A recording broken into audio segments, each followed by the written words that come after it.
Hello दोस्तों, नमस्कार। लक्ष्य दून आईएएस पर आप सभी का स्वागत है। जैसा कि आप सभी को पता है, हमने जो सिलेबस है अपना, वो अच्छे से डिस्कस कर लिया है पिछले 2 वीडियो में और अब हम नए सिरे से जो पीवाईक्यूज़ है, उनको लगाने जा रहे हैं। जैसा कि हमने स्ट्रेटजी बनाई थी कि हम पहले सिलेबस कंप्लीट करेंगे, तो सिलेबस हमने अच्छे से कंप्लीट कर लिया है। उसके बाद हमने बोला था कि हम पीवाईक्यूज़ की तरफ बढ़ेंगे और आज से इस वीडियो से अब हम पीवाईक्यूज जो है उनको सॉल्व करना शुरू कर रहे हैं और इन पीवाईक्यूज को हम इस तरीके से सॉल्व कर रहे हैं कि आपका जो बेस है वो भी यहाँ से बिल्ड अप हो जाए। मतलब हर एक क्वेश्चन की डिटेलिंग हम अच्छे से देखेंगे और आई एम डैम श्योर कि आपको इस सीरीज को करने में बहुत मजा आने वाला है। तो प्लीज आप अंत तक इस वीडियो में जुड़े रहें और जो जो आपको समझ में आता है और जो पॉइंट यहाँ पे आपसे डिस्कस किए जाते हैं आप उनको नोट डाउन भी करते रहें। तो चलिए शुरू करते हैं आज का जो डिस्कशन है उसको पहले क्वेश्चन के साथ। तो पहला क्वेश्चन क्या है? When was the national development council established in India? तो भारत में राष्ट्रीय विकास परिषद की स्थापना कब हुई थी? तो आपको बताना है ए 1950 में, बी 1949 में, सी 1952 में और डी 1951 में। तो अगर आप सभी को पता है कि जो नेशनल डेवलपमेंट काउंसिल है या राष्ट्रीय विकास परिषद है वो कब बनाई गई थी, क्या इसका पर्पस है, अगर किसी ने पढ़ा है तो वो इसका आंसर इजीली मार्क कर सकता है। तो इसका जो राइट आंसर है ये है ऑप्शन सी, 1952 में नेशनल डेवलपमेंट काउंसिल बनाई गई थी। क्यों? क्योंकि आपको पता है कि 1947 में हमारा देश आजाद हुआ था 1947 में। उसके बाद 1950 में हमारा जो संविधान है, कॉन्स्टिट्यूशन है, वो लागू हुआ था। ठीक। और उसके बाद 1951 में हमारी फर्स्ट गवर्नमेंट बनती है। इंडिपेंडेंट इंडिया के पहले इलेक्शन होते हैं 1951 में और उस समय जब पहली बार सरकार बनती है तो उसके बाद नए नए जो डेवलपमेंटल वर्क है उनको रंग रूप देने के लिए हमारे पास दो इम्पोर्टेंट बॉडी का कंस्ट्रक्शन होता है इस टाइम। तो 1951 में और 1952 के बीच में एक तो बनता है हमारे पास प्लानिंग कमीशन, जिसको हम योजना आयोग भी बोलते हैं। योजना आयोग जो था वो, और दूसरा बनता है नेशनल डेवलपमेंट काउंसिल। तो प्लानिंग कमीशन का काम क्या था कि भाई इन्होंने प्लान बनाने हैं कि आगे कि हम क्या क्या करने वाले हैं, अगर डेवलपमेंट करना है या इकोनॉमिक ग्रोथ करनी है तो किस तरीके से हम काम करेंगे। तो ये सारा जो काम किसका था, वो किस प्लानिंग कमीशन का था। और ये 5 ईयर प्लान लाती थी, 5 वर्षीय योजनाएं, जो 5 वर्षीय योजनाएं चलती थी वो फाइनेंस का जो प्लान कमीशन है उसके द्वारा, प्लानिंग कमीशन के द्वारा चलाई जाती थी।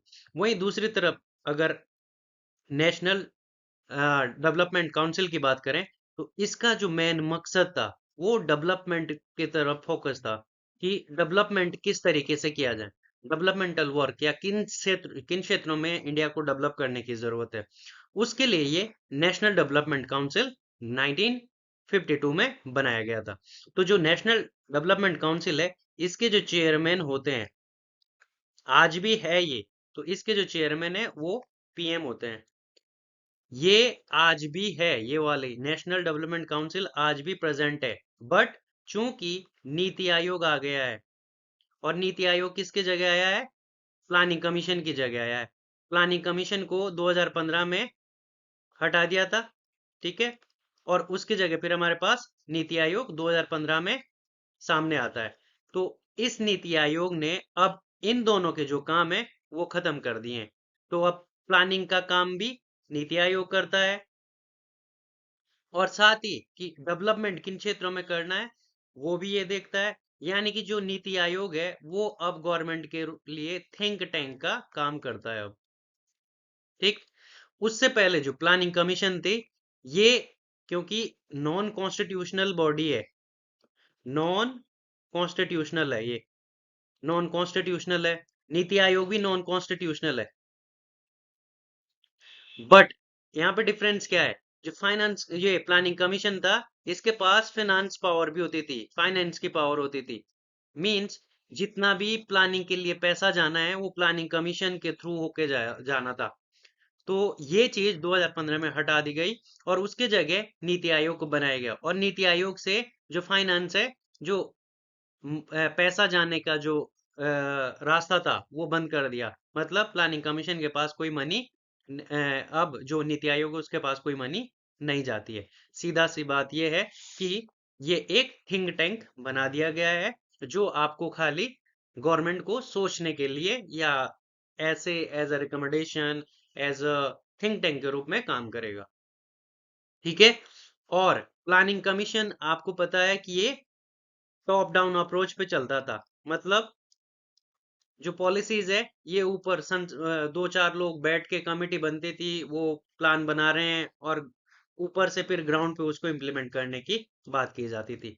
बट वहीं जो नीति आयोग अब बना है, ये बॉटम अप अप्रोच को फॉलो करता है। तो ये बॉटम से ऊपर की तरफ जाने की बात करता है। ठीक। तो इसलिए यहाँ पे अब जो ग्राउंड में रियल सिचुएशंस है उनकी स्टडी करके फिर रिकमेंडेशन बनाई जाएगी, और तब जाके यहाँ पे कोई प्लानिंग आएगी। और जो नेशनल डेवलपमेंट काउंसिल है, क्योंकि इसमें भी जो चेयरमैन है वो पीएम है, नीति आयोग में भी जो हेड होते हैं वो चेयरमैन कौन है, पीएम ही होते हैं। प्लानिंग कमीशन में भी जो थे चेयरमैन वो कौन होते थे, पीएम होते थे। तो भाई ये जो नेशनल डेवलपमेंट काउंसिल है, ये एक फालतू का ऑर्गन था गवर्नमेंट के द्वारा क्रिएट करा हुआ बीच में।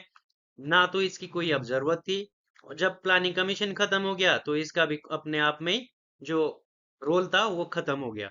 तो इसलिए हमारे पास जो अब नया है वो नीति आयोग है। तो इस क्वेश्चन का जो आंसर है वो है बी। 1952 में नेशनल डेवलपमेंट काउंसिल बनी थी, जिसको कि नीति आयोग को सपोर्ट करना हो, ये प्लानिंग कमीशन को सपोर्ट करना होता था। बट चूंकि 2015 में प्लानिंग कमीशन को चेंज खत्म कर दिया गया और उसके जगह नीति आयोग बनाया गया, तो जो एनडीसी है, नेशनल डेवलपमेंट काउंसिल है, वो खत्म नहीं करा गया है, वो अभी भी बॉडी है, बट वो इनएक्टिव है। ठीक है। आई होप आपको ये क्वेश्चन अच्छे से समझ आ गया होगा। चलते हैं अगले क्वेश्चन पे।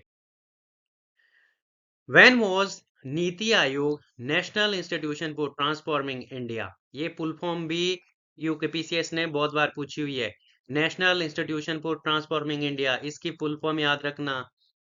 इस्टेब्लिश्ड इन इंडिया, तो नीति आयोग इंडिया में कब इस्टेब्लिश किया गया?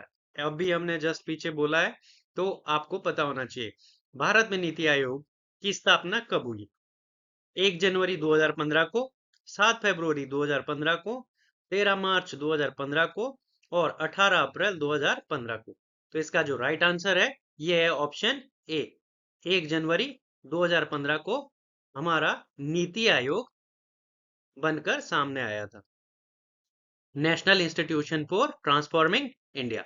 और नीति आयोग अभी हमने पीछे डिस्कस किया है, किसकी जगह है, प्लानिंग कमीशन की जगह। प्लानिंग कमीशन को खत्म किया गया और उसके जगह हमारे पास नीति आयोग आया है। ठीक। क्योंकि जो प्लानिंग कमीशन है, बाकी मैंने पीछे इसकी रामकहानी सुना दी है कि इसके पास जो फाइनेंस था वो कंट्रोल होता था, तो फाइनेंस इसके पास होता था। अब जो नीति आयोग है उसके पास फाइनेंस का कोई सेक्टर ही नहीं है। अब क्योंकि जो भी खर्चे होते हैं, जितने खर्चे जिस चीज के लिए भी होने, वो सीधे मिनिस्ट्रीज को दिए जाते हैं। भाई at the end of the day ministry देखेगी ना कि भाई रोड का काम कितना हो गया है, एनवायरमेंट पे कितना काम हो गया है, जंगलों का क्या दोहन हो रहा है या नहीं हो रहा है, एजुकेशन पे कितना या कहाँ पे खर्च करना है। तो ये सारे अपने अपने मिनिस्ट्रीज खुद ही देखेगी ना। इसमें प्लानिंग कमीशन का रोल है कहीं नहीं, तो इसलिए प्लानिंग कमीशन को इरेडिकेट कर दिया गया और नीति आयोग यहाँ पे आया है 1 जनवरी 2015 से। ठीक। और इसके अभी हमने बोला है कि इसके जो चेयरमैन होते हैं वो प्राइम मिनिस्टर होते हैं। तो PM is the head of this NITI Aayog. Okay. इसके बाद इनके एक सीईओ भी होते हैं। आपको बताना है कमेंट सेक्शन में कि इसके सीईओ कौन है, और साथ ही आपको ये भी बताना है इसके जो वॉइस चेयरपर्सन है वो कौन है। वर्तमान के बोलने हैं, तो वाइस चेयरपर्सन बताना है वो कौन है और सीईओ कौन है नीति आयोग के। ये दो आपको कमेंट सेक्शन में बताना है। जिसने सही बता दिया उसका नाम फिर मैं अगले वीडियो में पब्लिक कर दूंगा। ओके, तो चलिए नेक्स्ट क्वेश्चन है the qualification of The qualification of members of the Gram Panchayat are described under which article of Indian Constitution? तो ग्राम पंचायत के जो सदस्य है उनकी योग्यता संविधान के किस अनुच्छेद में वर्णित है? तो ऑप्शन है आर्टिकल 243 का ई, आर्टिकल 243 एफ, आर्टिकल 243 जी, आर्टिकल 243 एच। तो यहाँ पे आपको बताना है कि योग्यता किस से रिलेटेड है, किस आर्टिकल से संबंधित है, क्वालिफिकेशन कहाँ पे मेंशन्ड है। तो इसका जो राइट आंसर है ये है option B. Qualification is related to option B which is article 243 F. Okay, बाकी जो आर्टिकल है वो सारे मैं अभी यहाँ पे आपको डिटेल से बता रहा हूं, आप उनको अच्छे से देखेंगे और फिर उनके हम लास्ट में एक ट्रिक बनाएंगे जिस ट्रिक को आप याद करके कभी नहीं भूलेंगे और उस ट्रिक के माध्यम से फिर आप ये जो आर्टिकल्स है उनको चुटकियों में याद कर लेंगे। जैसे ही इनके ये अल्फाबेट आएगा ना सीधा आपका वहीं से आर्टिकल की पूरी डेफिनेशन डिराइव हो जाएगी। तो शुरू करते हैं। तो सबसे पहले आर्टिकल जो है ये तो आपको पता ही होगा, जो ग्राम पंचायत है सबसे पहले ये हमारे कॉन्स्टिट्यूशन के कौन से पार्ट में आता है? तो पार्ट 9A में इसका वर्णन है। ठीक है, और इसी के साथ इसमें जो है आर्टिकल हमारे पास 243 में आता है। ये कॉन्स्टिट्यूशन के आर्टिकल 243 में आता है। पंचायत से रिलेटेड जो भी मामले हैं वो यहाँ पे देखे जाएंगे। अब इसके बाद जो हमारे आर्टिकल है वो कुछ इस तरीके से स्टार्ट होते हैं। तो पहला जो आर्टिकल आता है वो आर्टिकल आएगा 243 जो अपने आप में, तो इसमें किसकी बात करी जाएगी? ग्राम पंचायत की बात की जाएगी कि भाई आपके पास ग्राम पंचायत होंगे। ठीक, उसके बाद जो आता है वो सेकंड आर्टिकल, आर्टिकल 243A यहां से शुरू होता है। तो अब मैं कीवर्ड यहाँ पे लिख रहा हूं और बाद में सारे कीवर्ड हम एक साथ भी लिखेंगे। तो A4 मतलब यहाँ पे क्या है? A4 है असेंबली। तो A4 में क्या बना रहा हूं यहाँ पे? असेंबली, असेंबल होना है। ठीक है, तो असेंबली, A4 असेंबली। और 243A जो आर्टिकल है वो बोलता क्या है? वो यही बोलता है कि ये आपका जो ग्राम सभा है वो किस तरीके से असेंबल होगी। ठीक, तो यहाँ पे ग्राम सभा की बात की जाती है। ग्राम सभा, आर्टिकल 243 है असेंबली ग्राम सभा, जो असेंबली भाई ग्राम सभा ही होती है। ठीक, विलेज लेवल पे। आर्टिकल फिर जो है हमारा वो है 243 का बी। तो 243 बी मीन्स क्या है यहाँ पे? बॉडी। अब भाई बॉडी चाहिए, एक असेंबली तो हो गई, एक बॉडी भी होनी चाहिए उसकी। तो बॉडी क्या है इसमें? क्या बॉडी में क्या बात करोगे आप? Constitution of panchayat. तो पंचायत का कॉन्स्टिट्यूशन होना चाहिए, तो इसलिए इसको क्या बोलेंगे? Constitution of panchayat. वो बिल्ड बॉडी होना चाहिए। बॉडी या बिल्ड भी कर सकते हो आप, इसको बिल्ड ऑन करनी है। ठीक है, फिर आर्टिकल 243 का सी आएगा और सी में आप क्या करोगे? कंपोजिशन करोगे। सी फॉर कंपोजिशन, और यही हमारा आर्टिकल है कंपोजिशन इन ऑफ पंचायत। तो कंपोजिशन ऑफ पंचायत। ठीक है, इसके बाद आर्टिकल नेक्स्ट जो आ रहा है वो है 243 डी। और डी का मतलब यहाँ पे क्या है? डाइवर्सिटी। डी का मतलब है डाइवर्सिटी। तो भाई इंडिया हमारा ऐसे भी डाइवर्स है, तो गांव भी हमारे डाइवर्स है, अलग अलग डाइवर्स है, और उस गांव में डाइवर्सिटी बहुत सारी है। तो डाइवर्सिटी से आपको क्या याद रखना है कि यहाँ पे रिजर्वेशन देना पड़ेगा फिर। रिजर्वेशन, रिजर्वेशन फोर किस किस के लिए देना है? रिजर्वेशन फोर SC, ST और OBC, sorry not OBC, women के लिए। तो SC, ST और वुमेन के लिए 1/3 आपको रिजर्वेशन देना पड़ेगा। ये डाइवर्सिटी को डिफाइन करता है, ठीक है। पंचायत में रिजर्वेशन की बात करता है आर्टिकल 243D। फिर आर्टिकल 243D के बाद क्या आएगा? ई। और ई से आप क्या याद रख सकते हो? एरा। एरा जैसे जियोलॉजिकल टाइम स्केल में एरा आपको पता है ना, टाइम के लिए यूज होती है टर्म। तो एरा मीन्स क्या होता है? टाइम। टाइम के लिए ये यूज हो रहा है। तो इसको फिर यहां से हम क्या लगा सकते हैं आइडिया कि ये किसका है? ड्यूरेशन। ये ड्यूरेशन की बात कर रहा है, ड्यूरेशन ऑफ पंचायत, की जो पंचायत है उनका कार्यकाल कितना होगा। नेक्स्ट जो आर्टिकल है वो आएगा 243F। तो एफ तो हमारे पास यहाँ पे दिया हुआ था कि डिस्क्वालिफिकेशन की बात कर रहा है। एफ का मतलब यहाँ पे फेल कर दो, आप फेल हो गए। किस लिए? क्योंकि आपके पास क्वालिफिकेशन ही नहीं है तो आप फेल हो गए। तो यहाँ पे डिस्क्वालिफिकेशन की बात होती है, डिस्क्वालिफिकेशन। ठीक। इसके बाद जो आर्टिकल है वो है 243 का जी। ठीक है। और जी का मतलब यहाँ पे क्या निकालेंगे हम? गवर्नेंस। ठीक है। अगर गवर्नेंस करना है तो गवर्नेंस करने के लिए आपके पास क्या होनी चाहिए? पावर होनी चाहिए। तो इस आर्टिकल में पावर की बात होती है। ऑथोरिटी होनी चाहिए एक, ऑथोरिटी की बात होती है। और साथ ही साथ पावर है आपके पास, ऑथोरिटी है, तो आपके पास रिस्पॉन्सिबिलिटी भी होगी। तो ये सारी बातें यहाँ पे बोली जाती है इस आर्टिकल में, 243G में। इसके बाद आर्टिकल 243G के बाद क्या आएगा? H। तो H का मतलब क्या है? House money. House money. तो भाई हाउस मनी आपकी कैसे आएगी? अगर आप कमाओगे तभी तो हाउस मनी आएगी। बट यहाँ पे किसका केस है? सरकार का केस है। सरकार को कैसे आती है मनी? या ग्राम पंचायत है, वो भी एक सरकारी है छोटे लेवल पे, तो उसको कैसे आएगी मनी? टैक्स से आएगी। ठीक है। तो यहाँ पे power of imposing, imposing tax, tax and इनके जो फंड्स होते हैं वो यहाँ पे आ जाएंगे, टैक्स और फंड वो एच से आ जाएंगे। ठीक है। इसके बाद जो नेक्स्ट है वो आएगा 243 का आई।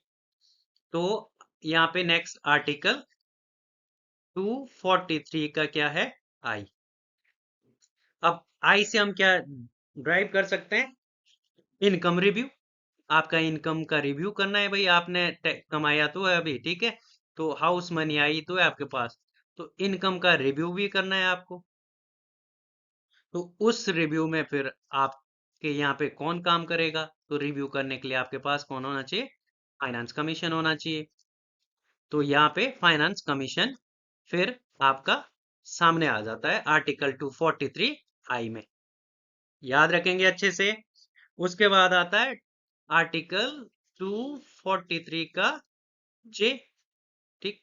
तो J4 मतलब क्या होता है? जर्नल। अगर अकाउंट्स वाला है कोई तो वो जानता होगा। जर्नल का मतलब ही क्या होता है? अकाउंट ही होते हैं, ठीक है। तो जर्नल भी अकाउंट होते हैं, अकाउंटिंग करना होता है। तो यहाँ पे फिर आपने जो इनकम रिव्यू करा है उसकी ऑडिटिंग भी करनी होगी।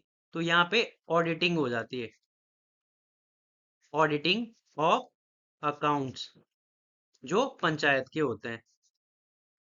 तो पंचायत के जो जो अकाउंट है उनको ऑडिट करना है जे के द्वारा, क्योंकि जर्नल है यहाँ पे। अगर नहीं जानते हो जर्नल टर्म, तो अगर कोई आपका कॉमर्स वाला दोस्त है या जिसको भी आप जानते हो जो कॉमर्स पढ़ रहा है, उससे पूछ लेना जर्नल क्या होता है, वो बता देगा आप। इसके बाद जे के बाद क्या आता है? के। आर्टिकल 243 के। तो के यहाँ पे क्या है? Cornell of democracy. तो कार्नेल ऑफ डेमोक्रेसी आपका पता ही है क्या है?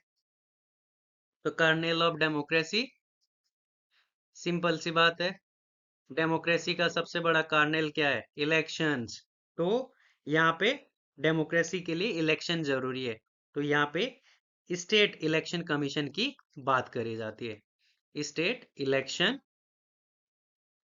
कमीशन, या जो स्टेट में इलेक्शन होंगे वो, स्टेट में इलेक्शन का मतलब पंचायत से रिलेटेड जो भी इलेक्शंस है वो कहाँ पे आते हैं? 243 के। नेक्स्ट आर्टिकल 243 के बाद या क्या आएगा आपके? एल। Yes, L. और एल का मतलब क्या है? लोकल एक्सपेक्टेशंस क्या होंगे आपसे?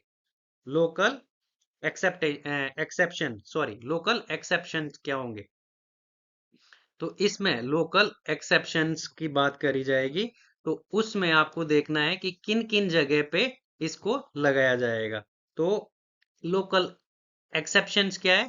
कि जो यूटीज है वहां पे भी पंचायतों का एप्लीकेशन होगा, एप्लीकेशंस ऑफ पंचायत, यूटीज में भी इनका एप्लीकेशन किया जाएगा। ठीक है, तो यूटीज में एप्लीकेशन किसके द्वारा? लोकल एक्सेप्शंस के द्वारा। नेक्स्ट जो आर्टिकल फिर आपका आता है दैट इज 243 एम, और एम का मतलब क्या है? Modified areas, modified areas. तो मॉडिफाइड एरियाज का मतलब है कि कुछ एरियाज ऐसे होंगे जो इससे एग्जाम्प्ट हो जाएंगे, जो इसमें नहीं आएंगे। तो एरिया आउटसाइड, एरियाज आउटसाइड पंचायती राज, पंचायत।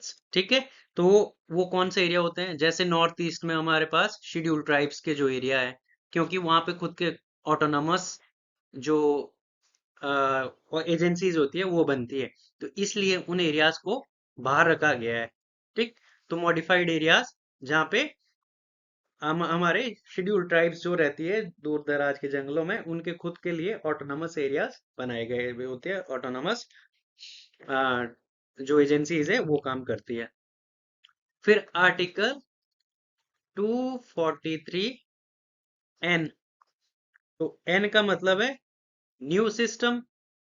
एन का मतलब क्या है? न्यू सिस्टम जो है आया पंचायत का, इस तरीके से याद रखेंगे, न्यू सिस्टम जो आया है पंचायत का वो कंटिन्यू रहेगा, न्यू सिस्टम कंटिन्यू। तो इसका मतलब क्या है? कि continuation of existing law, continuation of, continuance of existing law.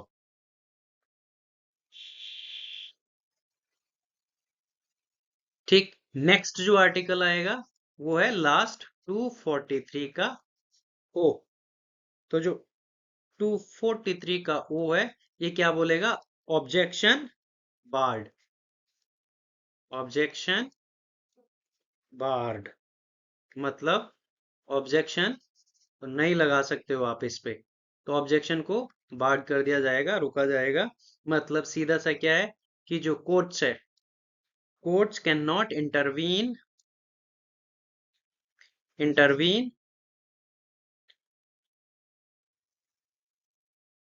Matter related to elections, in elections. तो इलेक्शन से रिलेटेड जो जो मामले हैं उसमें कोर्ट इंटरवेन नहीं कर सकता, किसमें? इन पंचायत के इलेक्शंस के मामलों में। ठीक है, तो ये थे हमारे पास आर्टिकल जो है 243 ए से ओ तक जाते हैं। अब जो बीच में हमने बनाई है वो है ट्रिक, और जो साइड में हमने लिखे हैं ये है हमारे आर्टिकल, और बीच में हमने ये ट्रिक बनाई है। तो मैं आपसे आशा करता हूं कि आपको जो ये ट्रिक है वो लिख लेनी है, लिख लेनी है, ताकि आप इसको जैसे ही वर्ड आए, जैसे आई आए आपके सामने, तो आई फॉर इनकम रिव्यू आ जाएगा सीधा, कि भाई इनकम रिव्यू कौन कर सकता है? फाइनेंस कमीशन होना चाहिए उसके लिए हमारे पास। फिर जे4 जनरल आ जाएगा कि अच्छा जनरल ऑडिटिंग होती है, ऑडिटिंग मतलब ऑडिटिंग ऑफ अकाउंट्स। ठीक, पंचायत के। K4 Cornell of democracy. अच्छा, K4 मतलब Cornell of democracy is the election. भाई डेमोक्रेसी तभी तो है, वहां पे इलेक्शन होते हैं कि हमारे जो राजा है, जो भी हमारे ऊपर रूल रेगुलेशन बनाने वाले हैं, उसका हम इलेक्शन करके खुद चूज करके भेजते हैं। पहले तो ऐसा नहीं था, पहले तो सीधा सीधा राजा का बेटा राजा, राजा का बेटा राजा, ठीक, ये चलता था। बट अब डेमोक्रेसी है तो यहाँ पे पीपल के हाथ में वोट है, तो वोट से वो अपना कैंडिडेट चूज कर सकते हैं। L4 लोकल एक्सेप्शंस क्या है कि भाई यूटीज में भी जो है एप्लीकेशंस होगा पंचायत का। और M4 मॉडिफाइड एरियाज है कि भाई कुछ एरियाज ऐसे होंगे जो पंचायत के एरिया जो लॉज है उनसे बाहर रखे जाएंगे, या पंचायत के एरिया जो वहाँ पे लॉज है वहाँ पे एप्लीकेबल नहीं होंगे। तो वो एरिया कौन से होंगे? जहाँ पे शेड्यूल ट्राइब्स रहती है दूर दराज के इलाकों में, नॉर्थ ईस्ट में ज्यादातर, वहाँ पे फिर क्योंकि उनका खुद का एक सिस्टम होता है तो वो सिस्टम बरकरार रहे, इसलिए वहाँ पे ये लागू नहीं होता है। 243N, तो एन पर न्यू सिस्टम कंटिन्यू होना चाहिए, क्योंकि भाई पंचायती राज आपको पता ही है न्यू सिस्टम है तो ये कंटिन्यू होना चाहिए। और आर्टिकल 243 का ओ, ये ऑब्जेक्शन बार्ड कर देता है कोर्ट की, भाई कोर्ट इसमें इंटरवीन नहीं करेगा अगर कुछ भी इलेक्शन से रिलेटेड यहाँ पे मुद्दे सामने आते हैं तो। ओके। और ये आपको पता ही है कि हमारे जो कॉन्स्टिट्यूशनल अमेंडमेंट एक्ट, कौन से एक्ट के थ्रू इसको जोड़ा गया था? तो ये था 73rd कॉन्स्टिट्यूशनल अमेंडमेंट एक्ट, 1992 में आया था, और तब जाके इसको लागू किया गया था भारत में। डन। आई होप आप ये अच्छे से समझ गए होंगे पंचायती राज, एक क्वेश्चन में पूरा समझा दिया। अच्छा, अगला प्रश्न हमारे पास क्या आया है? क्वेश्चन है हमारे पास, the India Bangladesh land boundary agreement was implemented through which constitutional amendment act. तो आपको बताना है भारत और बांग्लादेश की भूमि से संबंधित जो समझौता हुआ है वो कौन से संविधान संशोधन द्वारा किया गया है? Option A 101, option B 102, option C 99 और ऑप्शन डी 100 कॉन्स्टिट्यूशन अमेंडमेंट। तो आपको बताना है किस संविधान संशोधन के द्वारा बांग्लादेश और भारत के बीच में जो जमीन का विवाद था उसको सुलझाया गया। तो ये कब की बात है? ये है 2015 की बात। इसका जो आंसर है वो है option D. The right answer will be option D. 100th constitution amendment act लाया गया था उसके लिए। अच्छा, तो ये जो एक्ट है उसको लाने का पर्पस क्या था? आपको मैं थोड़ा सा ब्रीफ इंट्रोडक्शन देता हूँ कि अगर ये हमारा इंडियन मैप है, अगर आप इंडियन मैप नहीं बनाना जानते हो तो सीख लो, बहुत काम आता है एग्जामिनेशन में। अगर मेंस में जब हम बैठते हैं तो वहां पे हमको इंडिया का मैप आना बहुत जरूरी है, क्योंकि बहुत सारा डेटा ऐसा आएगा जिसको कि आप मैप में प्लॉट करना चाहोगे, और अगर आपके एक्सप्रेशन करने की जो क्वालिटी है वो खास नहीं है तो थोड़ा बहुत आपको मार्क्स में कटौती देखने को मिलेगी। कुछ भी हो ना, वो हल्का सा, भले ही जरूर नहीं है कि वो दिखने में शानदार हो, बट लगे कि हाँ इंडिया का मैप बना है। तो अच्छा, इसमें अब मैं क्या बोल रहा हूँ कि जो इंडिया और बांग्लादेश है उनके बीच में लैंड बाउंड्री डिस्प्यूट था। तो इंडिया की ऐसी थी कि कुछ जो टेरिटरीज है वो इंडिया की अंदर थी बांग्लादेश के, और सेम चीज में उल्टा क्या था कि जो बांग्लादेश है उसकी भी कुछ टेरिटरीज इंडिया में थी इधर। तो इन टेरिटरीज को एक्सचेंज करना था, तो या तो भाई ऐसा था कि बॉर्डर इधर उधर कर दिया जाए, तो ऐसा तो नहीं कर सकते थे। तो यहाँ पे क्या किया गया, जो ये बांग्लादेश की टेरिटरीज थी ये इंडिया का पार्ट बन गई, और जो ये इंडिया की टेरिटरी थी इधर ये बांग्लादेश का पार्ट बन गई। तो इसीलिए ये जो 100वां संविधान संशोधन है 2015 में ये करा गया था, उस समय की भारत सरकार, और जो कि अभी भी वही है, और उस समय बांग्लादेश में शेख हसीना शासन पे थी। अब तो खैर बांग्लादेश किधर जा रहा है गॉड नोस। अच्छा, उसके बाद आता है हमारे पास जो 99th कॉन्स्टिट्यूशनल अमेंडमेंट एक्ट है, ये आया था 2014 में।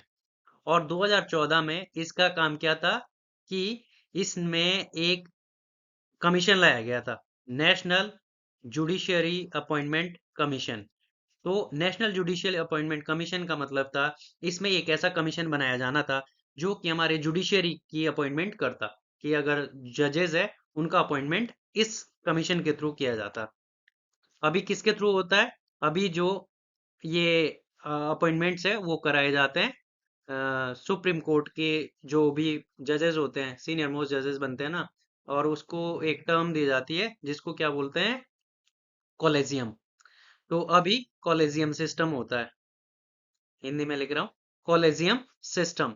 तो कॉलेजियम सिस्टम होता है सुप्रीम कोर्ट में, उस आधार पर जजों की नियुक्ति होती है। बट इस कॉलेजियम सिस्टम को, क्योंकि ये बोला जाता है कि इसमें भाई भतीजावाद बहुत ज्यादा होता है, अपनों को ही बार बार जज बनने का मौका दिया जाता है, तो उसको खत्म करने के लिए ये national judicial appointment commission introduce किया गया था 2014 में। बट सुप्रीम कोर्ट ने इसको खारिज कर दिया, नल एंड वॉइड कर दिया, और ये अब नहीं है। ठीक है। अच्छा, फिर उसके बाद आता है 101 कॉन्स्टिट्यूशन अमेंडमेंट। तो फर्स्ट जो 101 संविधान संशोधन है, ये आया है 2016 में। और आई होप आप सभी को इसका आंसर पता है, ये किससे रिलेटेड है, जीएसटी से रिलेटेड है। तो जीएसटी को हमारे देश में 101वें संविधान संशोधन के द्वारा लाया गया था, और 1 जुलाई 2017 को इसको पूरे देश में लागू किया गया। ठीक। उसके बाद आता है कि जो 102वां संविधान संशोधन है वो किससे रिलेटेड है, तो 102 ये national commission for backward classes के लिए बात करता है, कि जो नेशनल कमीशन बनाया जाएगा बैकवर्ड क्लासेस के लिए, अंडर आर्टिकल 338 का बी के तहत यहाँ पे इनके लिए एक अलग से कमीशन बनाया जाएगा। इसी के साथ में आपको एक दो और इसके बाद के जो संविधान संशोधन आए हैं उनको भी बता देता हूँ। जैसे 1003 था, ये कॉन्स्टिट्यूशनल अमेंडमेंट एक्ट किससे रिलेटेड है, 103। तो ये ईडब्ल्यूएस आपने सुना होगा, इकोनॉमिकली वीकर सेक्शन, उनके लिए 10% रिजर्वेशन की बात करी जाती है। ठीक। 10% रिजर्वेशन कहाँ पे, एजुकेशन में, गवर्नमेंट जॉब में, हर जगह, मतलब इनको 10% आरक्षण दिए जाने की बात है। ठीक। तो ये ईडब्ल्यूएस से रिलेटेड है 103। इसके बाद 104 आता है, 104 कॉन्स्टिट्यूशन अमेंडमेंट एक्ट। और 104 जो कॉन्स्टिट्यूशन अमेंडमेंट एक्ट है, ये किससे रिलेटेड है, ये भी आपको पता होना चाहिए। तो ये है हमारा किससे related, S T S C का जो, एस सी एस टी का जो रिजर्वेशन दिया जाता है ना, ये 10-10 साल के लिए आगे बढ़ाया जाता है। तो ये 10 साल के लिए 2019 में फिर से आगे बढ़ा दिया गया। ठीक है, कि अब ये 2029 तक कंटिन्यू रहेगा। फिर 10 साल मतलब ये 10-10 साल के अंतराल में आगे बढ़ाया जाता है। अच्छा, इसके बाद 105th कॉन्स्टिट्यूशनल अमेंडमेंट एक्ट आता है, 105th कॉन्स्टिट्यूशन अमेंडमेंट एक्ट। तो 105वां जो संविधान संशोधन है, ये बोलता है, 2021 में आया था, कि जो स्टेट है, राज्य है, उनको पावर दी गई कि आप जो ओबीसीज है, ठीक है, उनको लिस्ट बना सकते हो, उनकी लिस्ट बना सकते हो, कि मतलब किस किस को ओबीसीज में रखना है। इसका जो काम है ये यहाँ पे स्टेट कर सकता है, 105 कॉन्स्टिट्यूशन अमेंडमेंट के थ्रू ये बोला गया। क्योंकि इससे पहले जो ये काम करता था, क्योंकि ये यूनियन यूनियन लिस्ट का पार्ट था, तो यूनियन लिस्ट से ने इसको स्टेट लिस्ट में ट्रांसफर कर दिया, कि स्टेट को पावर दे दी कि स्टेट इसमें कर सकता है अपना काम। अच्छा, और जो लास्ट है और लेटेस्ट है अभी, वो है 106 कॉन्स्टिट्यूशन अमेंडमेंट एक्ट। ये आपको पता होना चाहिए, ये बहुत महत्वपूर्ण है। और ये नाम भी दिया गया था इसका, कुछ अच्छा खासा नाम दिया गया था। क्या दिया गया था, 2023 में आता है, और नाम था नारी शक्ति वंदन अभियान। नारी शक्ति वंदन, अदा नो होता, वंदन अभियान। मतलब सीधा सा बात यह है कि जो फीमेल्स होती है या वुमेन है, उनको 33% आरक्षण की बात करी जा रही है, जब भी इलेक्शन होंगे हमारे नेशनल या स्टेट लेवल पे। ठीक। तो वहां पे नारी शक्ति वंदन एक्ट के थ्रू रिजर्वेशन दिया जाएगा महिलाओं को 33% लोकसभा में। इसी के साथ स्टेट असेंबलीज जो होती है विधानसभाओं में, और यूटीज में जहां जहां पे विधानसभाएं, वहां इनको रिजर्वेशन दिया जाएगा 33% का, महिलाओं को भी। ठीक। तो इस तरीके से आप ये नोट्स बना लें, और ये इंपॉर्टेंट है, कोई ना एक इनमें से जरूर पूछा जाता है आयोग के द्वारा। नेक्स्ट क्वेश्चन, धन विधेयक निम्नलिखित में से किसमें प्रस्तुत नहीं किया जा सकता? Money bill can not be introduce in which of the following. तो आपको बताना है कि धन विधेयक जो है वो कहाँ पे इंट्रोड्यूस नहीं किया जा सकता? राज्यसभा में, लोकसभा में, लेजिस्लेटिव असेंबली में, या none of the above.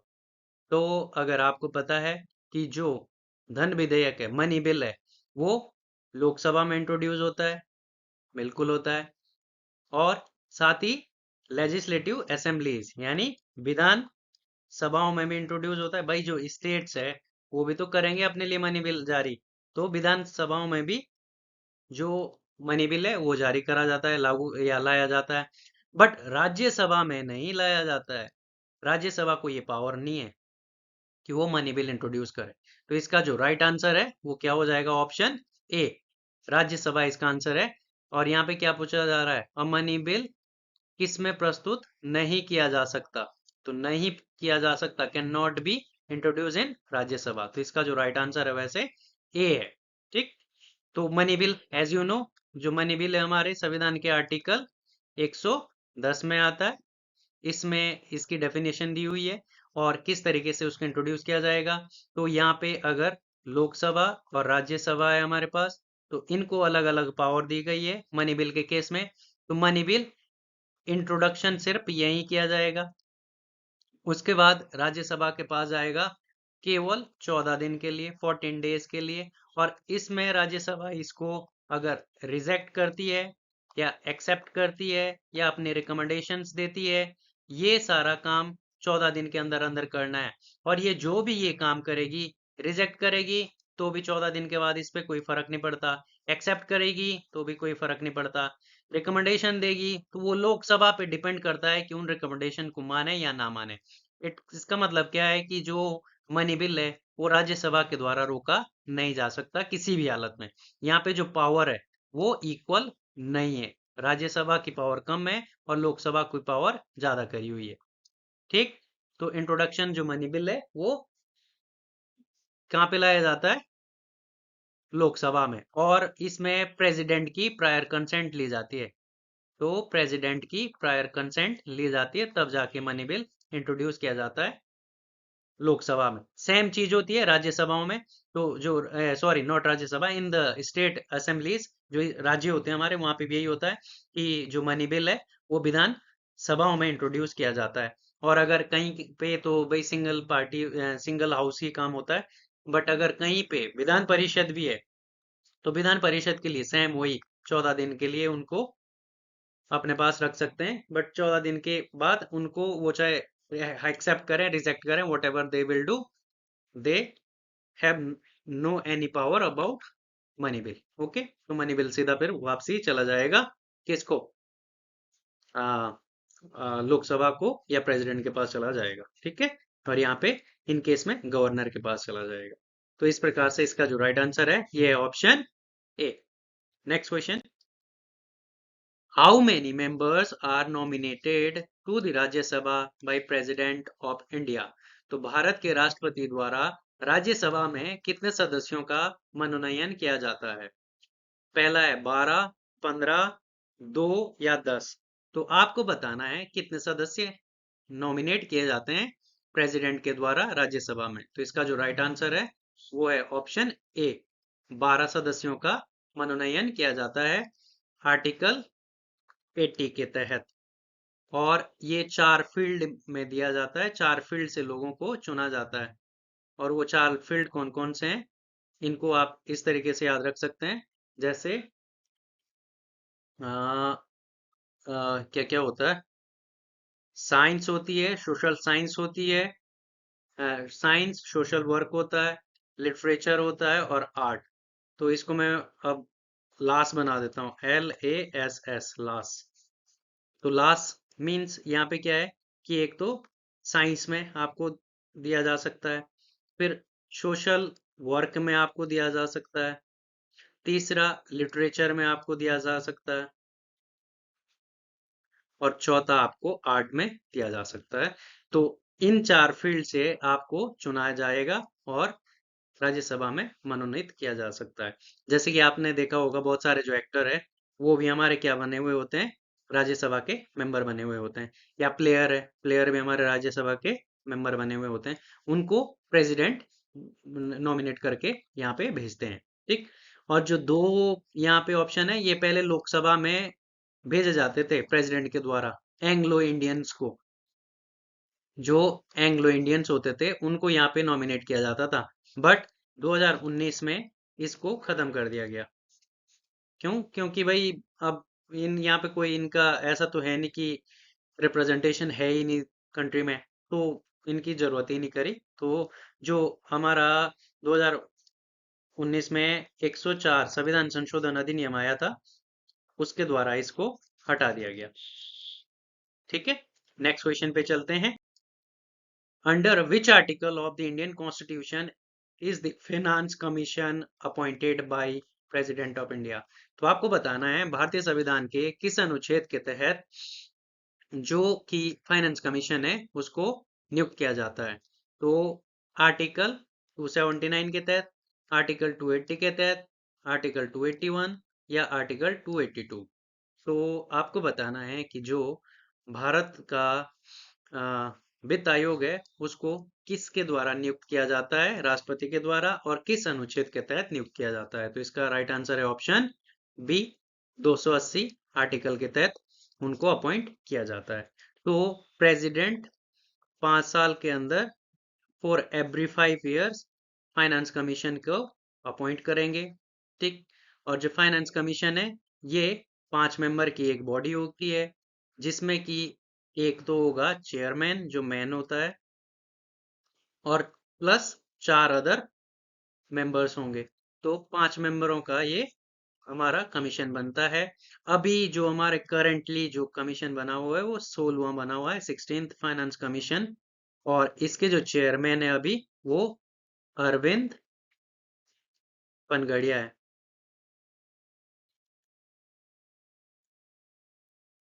पनगरिया, Arvind पनगरिया अभी इसके चेयरमैन है। ठीक है। तो इस तरीके से 5 साल के लिए ये अपॉइंट किए जाते हैं जो वित्त आयोग है। और जो वित्त आयोग का काम है, वो मेन काम क्या है, फाइनेंस कमीशन का मेन फंक्शन क्या है कि ये हमारे पास सेंटर है और ये हमारे पास स्टेट है। तो जितना भी पैसा यहाँ पे सेंटर के पास आता है, तो उस पैसे को माना 100 रुपए है, तो किस तरीके से स्टेट और सेंटर के बीच में बांटा जाए, और स्टेट स्टेट के बीच में कितना कितना दिया जाएगा, ये सारा काम फाइनेंस कमीशन करता है कि पैसा किसको कितना रुपए मिलेगा। ये सारा काम फाइनेंस कमीशन करता है। ठीक। तो I hope you got right answer. Next question, which of the following is a function of speaker of the Lok Sabha? तो लोकसभा के अध्यक्ष का निम्नलिखित में से कौन सा एक कार्य है? तो यहाँ पे सीधा सा आपको अच्छे से अटेंटिव होके क्वेश्चन देखना है कि डिसॉल्व करने का, लोकसभा को अगर डिसॉल्व करना है तो क्या ये अध्यक्ष का काम है? To adjourn the Lok Sabha, to summon a session of Lok Sabha, all of the above. तो यहाँ पे आपको बताना है स्पीकर जो होता है लोकसभा का, जो अध्यक्ष है, उसका कौन सा एक कार्य है। तो पहला है टू डिसॉल्व द लोकसभा। भाई डिसॉल्व जो होता है मतलब समाप्त करना, समापन। तो समापन कौन करते हैं? प्रेसिडेंट करते हैं। तो it is done by president of India. और इसी तरीके से जो सी ऑप्शन है, टू समन अ सेशन, तो समन भी कौन करते हैं? प्रेसिडेंट करते हैं। ठीक। तो प्रेसिडेंट के द्वारा आर्टिकल 85 के तहत ये काम किया जाता है कि वो समन कर सकते हैं सेशन को, जब उनको ठीक लगे तो वो सेशन को बुला सकते हैं। और जो अडजॉर्न करने की पावर है वो होती है स्पीकर के पास। तो इसका जो राइट आंसर है वो है ऑप्शन बी। एडजॉर्न का मतलब क्या होता है? स्थगित कर देना, कि भाई कुछ टाइम के लिए हम जो सेशन है उसको रोक रहे हैं। ठीक। तो वो सारा जो पावर है वो किसको है? अध्यक्ष के लिए है। बट अगर डिसॉल्व करना है या सेशन को समन करना है तो ये काम किसका है? प्रेसिडेंट का होता है, आर्टिकल 85 के तहत।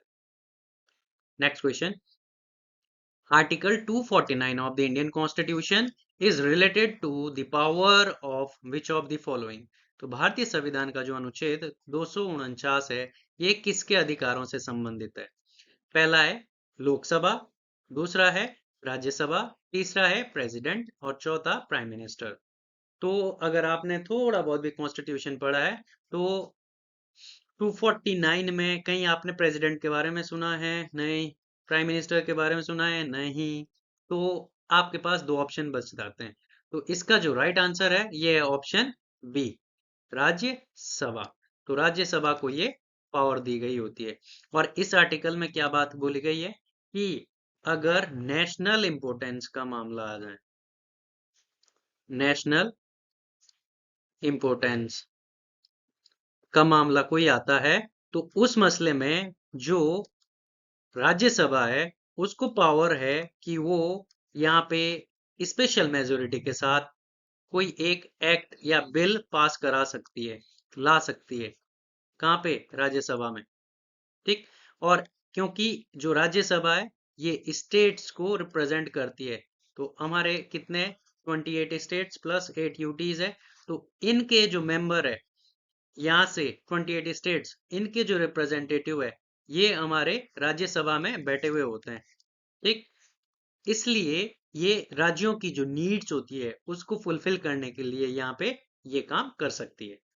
ठीक है। एक यहाँ पे फिर पावर का शेयरिंग का भी, तो जैसे लोकसभा है और जो राज्यसभा है, तो यहाँ पे पावर शेयरिंग इक्वल नहीं है। यहाँ पे किसको ज्यादा पावर है फिर? अब यहाँ पे राज्यसभा को ज्यादा है और लोकसभा को कम है। एक ऐसा और केस भी होता है, आर्टिकल 312 अगर आपने सुना है, तो आर्टिकल 312 में भी सेम केस हो जाता है। जो लोकसभा है उसके पास पावर कम है और जो राज्यसभा है उसके पास जो पावर ज्यादा है। क्यों? क्योंकि यहाँ पे जो आर्टिकल 312 है ये ऑल इंडिया सर्विसेज की बात करता है। अगर न्यू सर्विस कोई क्रिएट करनी है ऑल इंडिया लेवल पे, तो ये काम भी कौन इंट्रोड्यूस कर सकता है? राज्यसभा कर सकता है। क्यों? क्योंकि राज्यसभा के जो मेंबर होते हैं ये अलग अलग स्टेट्स को रिप्रेजेंट करते हैं। ठीक। लोकसभा में तो सीधा क्या है कि डायरेक्ट इलेक्शन से हमने खुद के प्रतिनिधि भेजे हैं। ठीक। ये रिप्रेजेंटेटिव हाउस है। और जबकि हमारा जो ये राज्यसभा है ये हाउस ऑफ लॉर्ड्स जैसे होता है, बड़ों का बड़ा हाउस माना जाता है यहाँ पे। तो ये उस तरीके से काम करता है, राज्यों का यहाँ पे रिप्रेजेंटेशन होता है। नेक्स्ट क्या है? विच of the following is not an organ of the government. तो आपको बताना है कि निम्नलिखित में से कौन सा सरकार का अंग नहीं है। तो ऑप्शन ए है लेजिस्लेचर, ऑप्शन बी है एग्जेक्टिव, ऑप्शन सी है जुडिशियरी और डी है इलेक्शन कमीशन। तो अगर आपने बेसिक सीएनसीईआरटी को अच्छे से पढ़ा होगा तो उसमें आपने ध्यान दिया होगा कि सरकार के हम तीन अंगों की बात करते हैं।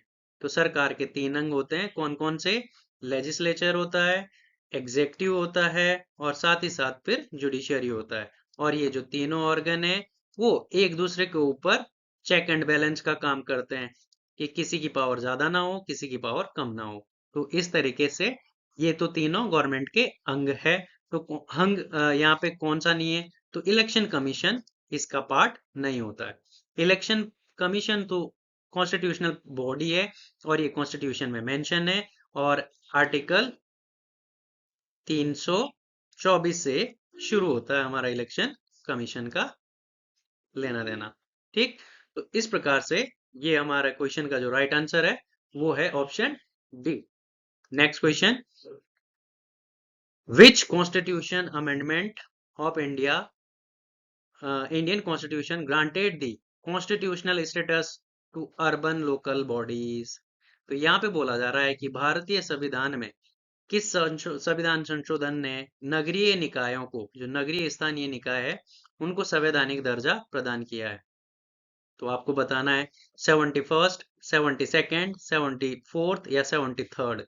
तो अभी जस्ट मैंने पीछे आपको बताया है, एक क्वेश्चन में हमने ये डिस्कस कर लिया था कि 73rd कॉन्स्टिट्यूशनल अमेंडमेंट किससे रिलेटेड है? तो ये था ग्राम पंचायतों से रिलेटेड। तो ग्राम पंचायत से रिलेटेड है भाई। ठीक है। तो ये वाला तो है नहीं। आया ये कब था? 1992 में आया था। तो इसका जो राइट आंसर है मैं वो बता देता हूँ, option C 74th constitution amendment act के द्वारा इनको लाया गया था। और ये भी आया कब था? ये दोनों ही एक साथ आए थे, 1992 में आए थे। और जो इंडियन आपने शेड्यूल्स देखे हैं, तो जो शेड्यूल्स है, तो उसमें जो पंचायत है वो हमारी 11th शेड्यूल में ऐड किया गया है। तो 11th शेड्यूल में हमारे क्या है? पंचायत के मामले हैं। और जो 12th शेड्यूल है उसमें किसके मामले आ जाते हैं? उसमें आ जाते हैं हमारे अर्बन लोकल बॉडी के। तो अर्बन लोकल बॉडी नगर निगम की जो बात है वो 12वीं अनुसूची करती है। तो इसी के साथ जो आर्टिकल है, इसमें आर्टिकल 243 ही है। 243 कहाँ से शुरू होते हैं? ओ तक। जैसे कि आपको पता है आर्टिकल 243 ए से लेकर ओ तक तो जाते हैं ग्राम पंचायत से रिलेटेड या पंचायत से रिलेटेड आर्टिकल है। और 243 ओ पी से लेकर और आगे जाते हैं ये एच तक, शायद जेड एच तक। तो ये आर्टिकल जो है ये रिलेटेड है हमारे किससे? नगर निकायों से रिलेटेड। तो इस प्रकार से इसका जो राइट आंसर है वो है 74th कॉन्स्टिट्यूशन अमेंडमेंट एक्ट, जिसको कि 1992 में इंट्रोड्यूस किया गया था। नेक्स्ट क्वेश्चन क्या है? Who nominates the chairman of the public account committee of the Indian Parliament? तो भारतीय संसद की लोकलेखा समिति के जो अध्यक्ष है उनका नामांकन निम्नलिखित में से कौन करता है? Prime minister, president of India, speaker of the Lok Sabha या चेयरमैन ऑफ द राज्यसभा?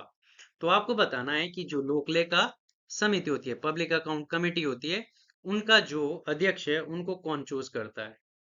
तो इसका जो राइट आंसर है ये है स्पीकर ऑफ द लोकसभा। तो जो स्पीकर होते हैं उनको ये पावर है कि वो लोकलेखा समिति के जो अध्यक्ष है उसको चुने। तो जो ये लोकलेखा समिति होती है, पब्लिक अकाउंट कमेटी है, ये हमारी टोटल 22 मेंबर की कमेटी बनती है। 22 मेंबर्स होते हैं इसमें। और इन 22 मेंबर में से 15 members from the Lok Sabha and 7 members from the Rajya Sabha.